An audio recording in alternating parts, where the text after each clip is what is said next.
ഇനി പ്രത്യേകിച്ചൊന്നും പറയേണ്ട ആവശ്യമില്ലല്ലോ. പാട്ടിൽ നിന്ന് തന്നെ മനസ്സിലായല്ലോ. എനിക്ക് 2 മക്കളുണ്ട്.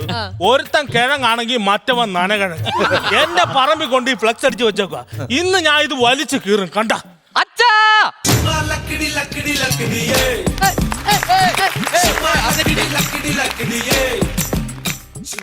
നിനക്കെന്താടാ എന്റെ പറമ്പിൽ കാര്യം? അച്ഛാ തോരണം. എന്റെ പറമ്പിൽ ഇരുന്ന് വൃത്തിയോട് കാണിക്കുന്നത്. അയ്യ അതല്ല, തോരണം കെട്ടാൻ വന്നതാണ്. പെണ്ണ് കെട്ടേണ്ട പ്രായത്തിൽ അവൻ തോരണം കെട്ടാൻ നടക്കുക. അച്ഛാ അത് മാത്രം പറയരുത്. പെണ്ണിന് പകരം പന്തിനെ സ്നേഹിച്ചവനാണ് ഞാൻ. അങ്ങനെ പറയല്ലേ, പെണ്ണ് കിട്ടാത്തോണ്ട് പന്തിന് സ്നേഹിച്ചു. അങ്ങനെ പറയണം മോനെ. നിന്റെ പോക്ക് ഈ കണക്കാണെങ്കിൽ ആ ഫുട്ബോളിനെ ഞാൻ മരുമോളെ എന്ന് വിളിക്കേണ്ടി വരും. അച്ഛാ അച്ഛന്റെ ആരോട് ചോദിച്ചാ ഫ്ലെക്സ് കിട്ടിയത്? എന്റെ പൊന്നച്ഛാ, ഈ വേൾഡ് കപ്പ് കാലത്ത് എന്റെ ഇഷ്ട ടീമായ അർജന്റീനയുടെ 160 അടി ഫ്ലെക്സ് നമ്മുടെ പറമ്പിലല്ലാതെ ഞാൻ വേറെ അവിടെ കൊണ്ട് കെട്ടണം. പറ. ഇവന്റെ ഒരു നശിച്ച ഫുട്ബോൾ കളി. അച്ഛാ കളിയെ നശിച്ചു മാത്രം പറയരുത്. ഫുട്ബോളിൽ എന്റെ സ്കില്ല് കണ്ടിട്ട് എന്നെ മലപ്പുറത്ത് നിന്ന് വേറെ വിളിച്ചായിരുന്നു. നിന്നെ മാത്രമാണോ വിളിച്ചത്, അതോ എന്നെ കൂടെ ചേർത്ത് വിളിച്ചോടാ? മനസ്സിലായില്ല. അല്ല, സാധാരണ സന്ധ്യക്ക് വിളിയാണല്ലോ പതിവ്, അതുകൊണ്ട് ചോദിച്ചു. അച്ഛൻ ഇത്ര എന്നെ കുറ്റം പറയുമ്പോൾ എനിക്കൊരു കാര്യത്തിൽ ഉറപ്പുണ്ട്. അച്ഛൻ ഫുട്ബോൾ കളി കണ്ടിട്ടില്ല. എന്റെ പൊന്നു മോനെ, പണ്ട് ഈ ഫുട്ബോൾ കളി കാണാനൊന്നും അച്ഛന്റെ വീട്ടിൽ TV ഇല്ലായിരുന്നു. എങ്ങാനും കളി കാണണമെങ്കിൽ അപ്പുറത്തെ വീട്ടിൽ ആന്റിനെ പിടിക്കണം. ആന്റിനെ പിടിക്കണമെന്നല്ല, ആന്റിനെ പിടിച്ച് തിരിക്കണോ. എന്നാലേ കളി കാണാൻ പറ്റുള്ളൂ. ആരെങ്കിലും ഇല്ലാണ്ടായി. ശരി, കളി കണ്ടിട്ടില്ല, സമ്മതിച്ചു. പക്ഷെ ഫുട്ബോൾ കളിച്ചിട്ടില്ലല്ലോ. ആരാടാ പറഞ്ഞ കളിച്ചിട്ടില്ലെന്ന്? 1987 തോന്നുന്നു മലപ്പുറത്ത് തന്നെ ഒരു ടീം കളിക്കാൻ വിളിച്ചു. ഞാൻ ജേഴ്സിയും ബൂട്ടും വേണം, ഞാൻ ഗ്രൗണ്ടിലേക്ക് അങ്ങ് ഇറങ്ങിടാ. എന്നെ കണ്ട് എതിർ ടീം പേടിച്ച് ഓടി. അത്രയും വലിയ അറ്റാക്കിംഗ് കൊല കൊമ്പരായിരുന്നു അച്ഛൻ. അതുകൊണ്ടല്ല, ഞാൻ ജേഴ്സി ഇട്ട് ബൂട്ട് ഇട്ട് ഇതിന്റെ ഇടയുള്ള നിക്കറിടാൻ മറന്നു. നീ അച്ഛനെ കളിയാക്കാതെ മര്യാദയ്ക്ക് ഫ്ലെക്സ് അടിച്ച് മാറ്റിക്കണം. അച്ഛാ എന്റെ ടീമായ അർജന്റീനയുടെ ഫ്ലെക്സ് ഞാൻ അഴിക്കാം, സമ്മതിച്ച്. പക്ഷെ അപ്പുറത്തുള്ള പോർച്ചുഗലിന്റെ ഫ്ലെക്സ് കിട്ടിയതാരാ? നിങ്ങളുടെ മൂത്ത മോൻ. അവൻ വരട്ടെ, അവനോട് അഴിക്കാൻ പറ. എന്റെ ഫ്ലെക്സിലാന്നോടെ എന്റെ പേട്ട തല അടിച്ചാൻ പൊട്ടിക്കും.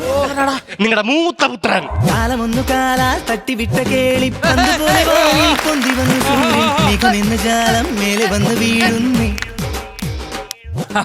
അച്ഛാ മൂത്ത പുത്രനെത്തി. നിന്നോട് ഞാൻ പറഞ്ഞിട്ടുണ്ട് ഈ ഫുട്ബോളുമായിട്ട് ഇങ്ങോട്ട് വന്നേക്കല്ലെന്ന്. അച്ഛാ ഇത് വെറും ഫുട്ബോൾ അല്ല, എന്റെ ജീവശ്വാസമാണ്. അപ്പൊ ഇന്നും നീ കളി തോപ്പിച്ചു, അമ്മാര് നിന്നെ ഊതി കാറ്റടിപ്പിച്ചല്ല. കളിയാക്കിയതാണല്ലേ. നിങ്ങളുടെ ഈ കളിയാക്കലും പരിഹാസത്തിന്റെ ഒക്കെ മറുപടി എന്റെ ഈ ബോൾ തരുവോ?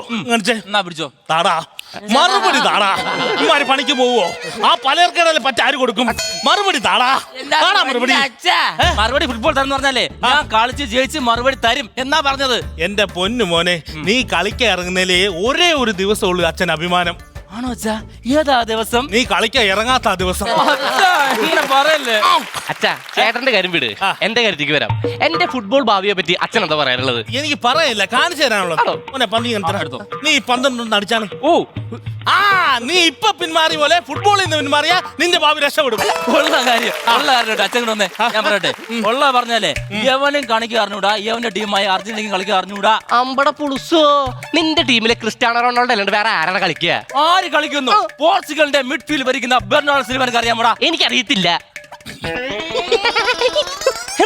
അറിയാത്ത പിള്ള ചൊറിയും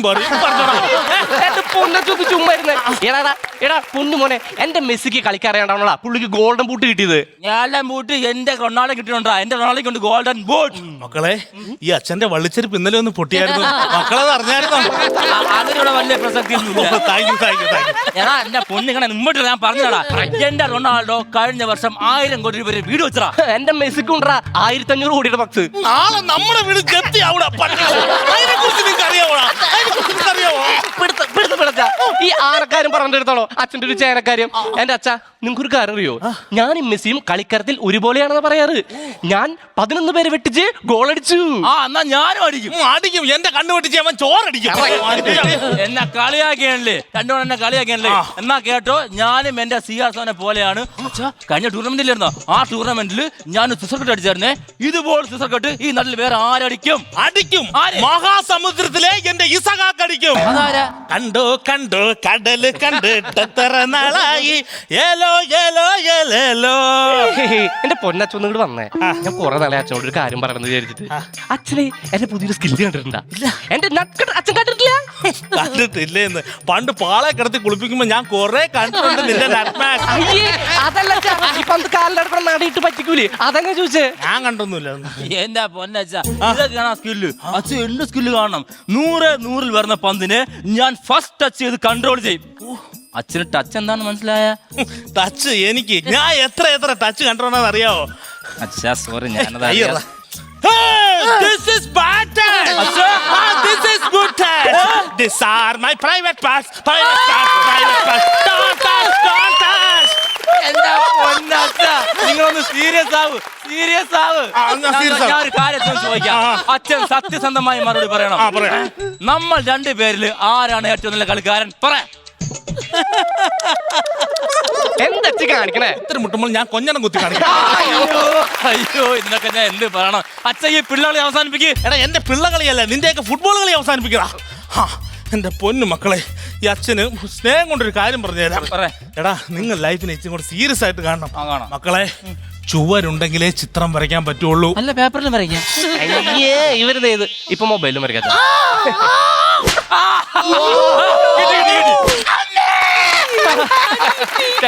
ചേട്ടാ, ചേട്ടന്റെ മൂക്കിന് രക്തം വരുന്നു. അനിയ, നിന്റെ വായിന്ന് വരുന്നുണ്ട് രക്തം. ഇതാണ് രക്തത്തെ തിരിച്ചറിയുക എന്ന് പറയുന്നത്. എന്റെ മക്കൾക്ക് മനസ്സിലായ? മനസ്സിലായി. അല്ല അച്ഛാ, ഒരു കാര്യം ചോദിക്കട്ടെ, എന്തിനിപ്പോ ഞങ്ങളാണ് തല്ലിയത്? നിന്റെയൊക്കെ ഗുണം കൊണ്ടാ തല്ലിയത്. എടാ, നിന്നെ കാണുമ്പോ എനിക്ക് പണ്ട് ആരോ പറഞ്ഞ ഓർമ്മ വരും. എന്താ? മക്കളെ കണ്ടും മാമ്പു കൊണ്ടും കൊതിക്കരുതെന്ന്. അത് കറക്റ്റ് കാര്യം വെച്ചാ. എന്താടാ? ആ മാവ് വെട്ടിവിട്ടാ ഞാൻ ഈ ഫ്ലെക്സർ വെച്ചത്. വേണം. ഞങ്ങളുടെ അച്ഛൻ എന്താ വേണ്ടേ? എനിക്ക് ഇത് തന്നെ വേണം. എടാ, എന്തുവാണ് നീ കാണിക്കുന്നത്? എന്റെ പൊന്നു മക്കളെ, ഈ അച്ഛൻ അവസാനമായിട്ടൊരു കാര്യം പറയാം. പറയാ. ഈ അച്ഛന് വയസ്സും പ്രായമായി കേട്ടോ.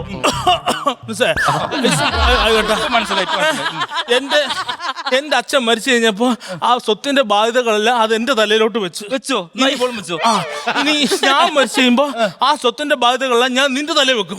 എന്നാ ഞാനത് ഹെഡ് ചെയ്ത് എന്റെ അനിന് കൊടുക്കും. ബാധ്യത മൊത്തം അവന്റെ തലയിലായ. ഊർത്തടിക്കല് കേട്ടടാ. അല്ല, അച്ഛൻ ഈ പന്ത് പിടിച്ചില്ലെങ്കിൽ അച്ഛൻ ഡോങ്കി. ഞാൻ ഡോങ്കി ആയില്ലേ. ഇപ്പൊ ബാധ്യതക്ക് തിരിച്ച് അച്ഛന്റെ തലയിൽ മോനെ, കയ്യിൽ വന്നോട്ടെ പന്ത് പിടിച്ചു. അയ്യോ, എനിക്ക് തല കറങ്ങുന്നേ. ഈ പന്താരെങ്കിലും പിടിക്കണേ. അന്തേ മോനൂടെ നൈസായിട്ട് എന്റെ മണ്ടക്കിങ് വെച്ച് ചെന്ന്.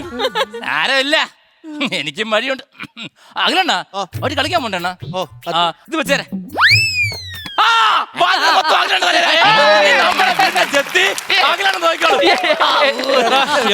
നിനക്കൊക്കെ നാണുണ്ടോടാ?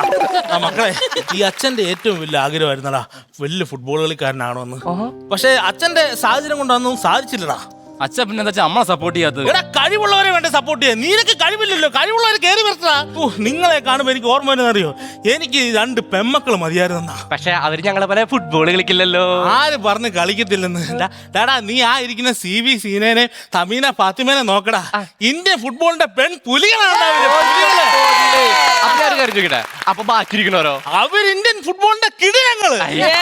അച്ഛൻ ഇത്ര പറഞ്ഞില്ലേ? എന്നാ പറയാ, അച്ഛൻ ഇപ്രാവശ്യം വേൾഡ് കപ്പിൽ ഏത് ടീമിനാ ഇഷ്ടം? എടാ, നന്നായിട്ട് കളിക്കുന്ന ടീമല്ല അച്ഛൻ ഇഷ്ടമാണ്. പക്ഷെ ഈ അച്ഛന്റെ ഏറ്റവും വലിയ ആഗ്രഹം എന്താണെന്നറിയോടാ? നമ്മുടെ ഇന്ത്യൻ ടീമും വേൾഡ് ഫുട്ബോളിൽ കയറണം. അത് അച്ഛന്റെ മാത്രം ആഗ്രഹമല്ല, ഫുട്ബോളിനെ സ്നേഹിക്കുന്ന എല്ലാവരുടെയും ആഗ്രഹമാണ് ഇന്ത്യ ഒരു ദിവസം ഈ ഫുട്ബോൾ ബാറ്റ് കളിക്കണമെന്ന്. നമ്മൾ കളിച്ചിരിക്കും, ഇല്ലേ? അപ്പോ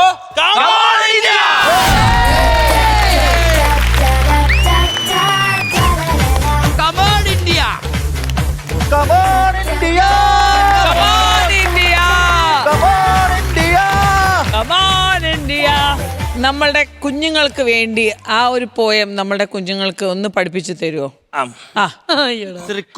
request please. These are my private parts. Don't touch. എല്ലാ സ്കിറ്റിലും കാണേ ഒരു സുബീഷ് എഫക്ട്. എല്ലാ സ്കിറ്റിലും ഇങ്ങനത്തെ ഒരു ഐറ്റം ഉണ്ടാവും. ഇതില് സുബീഷ് എഫക്ട് അല്ല, ഒരു കലാകാരൻ നടനാവണം എപ്പോഴാണെന്നറിയാമോ? അവൻ ആ കഥാപാത്രമായി ജീവിക്കുമ്പോഴാണ്. കരണം മുളക് വരണം ദയവല്. ഓ, ഒരു നിമിഷം നല്ല അടി. ശബ്ദം കേട്ടു അടി വീണതിന്റെ. ഒരു സൗണ്ട് എന്നിട്ട് ഇവരതൊന്ന് ഇന്നലെ രണ്ടാമത്തെ തൊട്ടല്ലാണ് സുബീഷ് അടി രണ്ടാമത്തോട്ട് മുന്നേറിക്ക് കിട്ടിയിട്ടില്ലേ? അപ്പൊ നിനക്ക് ഇനിയും കിട്ടേണ്ടിയിരിക്കും. അത് ആക്സിഡന്റൽ അല്ല കേട്ടോ, 2 വട്ടം ഒരിക്കൽ കൊടുത്തിട്ട് അവ പഠിച്ചില്ല, അപ്പൊ വീണ്ടും കൊടുത്തു. അല്ല ഒരു കാര്യം മീൻസ് ആ സൗണ്ട് നമ്മൾ കേട്ട് റിയൽ ആണ്.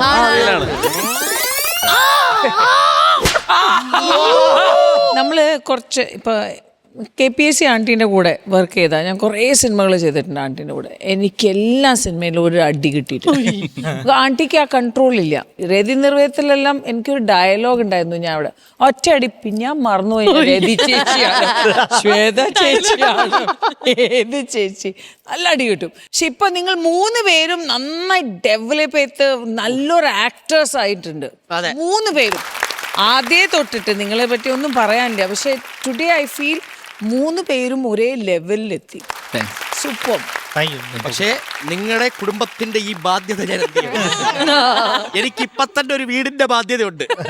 ഇത് മാത്രമല്ല, ഞാൻ ഇതും വെച്ചോണ്ട് ഇവിടെ ഇരുന്നപ്പോ ഞാൻ അഖിൽ കവലിയൂരാന്ന് പറഞ്ഞ് എത്ര പേരുടെ അടുത്ത് വന്നു. അതുകൊണ്ട് ശരി, ഇനി നമുക്ക് ബാറ്ററി നോക്കിയാലോ? നോക്കൂ. നിറയെ പണമൊഴുകണ കളി പറന്നിറയേണ്ട ചിരി ചിരി പല ചുരി ദുരിതം താളത്തിൽ ഞാൻ കരനിറയെ പണമൊഴുകണ കളി പറന്നിറയേണ്ട ചിരി ചിരി.